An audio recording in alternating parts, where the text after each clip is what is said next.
Don't know about you, but I'd rather be with someone who's experienced, uninhibited, who has fully explored and embraced their sexuality. Oh, you know what? I think I read it out of order. Samazam with the other $10 super chat. To be clear, I never said body count doesn't matter, but why should it only matter at the high end? Isn't a low body count equally problematic? Do you not have high expectations in the bedroom? Well, Sam, thank you for the collective $20 super chat. Much appreciated. So Sam, for those on the panel who are curious, he left a super chat our previous show kind of roasting me about my body count preferences.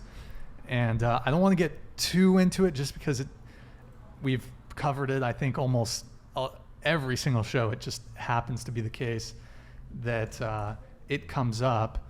But yeah, so, I mean, Sam,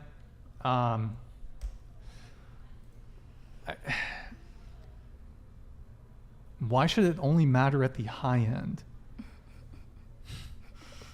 So, Sam, all right.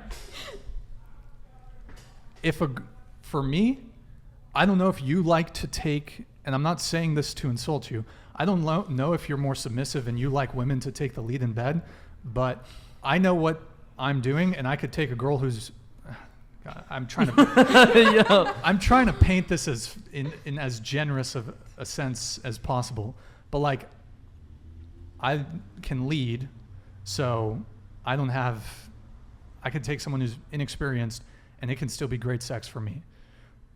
Whether it is for her, I don't know, but I can have sex and it's good. So, this is an argument between inexperienced people and experienced people? It's basically, I mean, in a few podcasts, we've had the body count discussion come up and how a lot of men prefer, not all men, but most men, if you were to ask them, especially there's different tiers. So you'd have like a one night stand, you'd have a casual hookup, you'd have dating, you'd have a serious relationship, and you'd have marriage.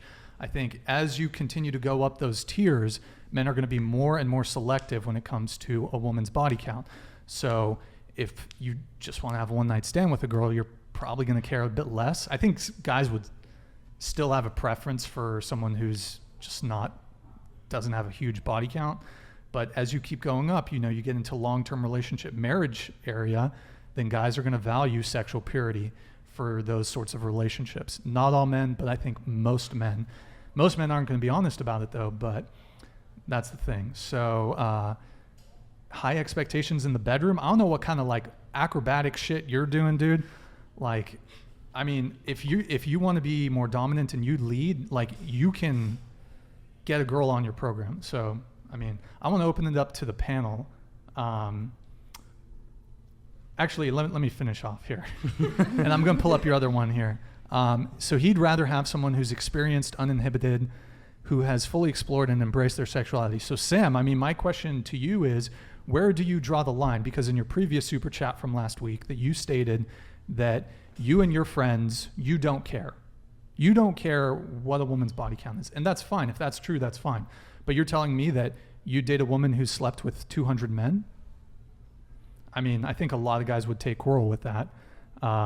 So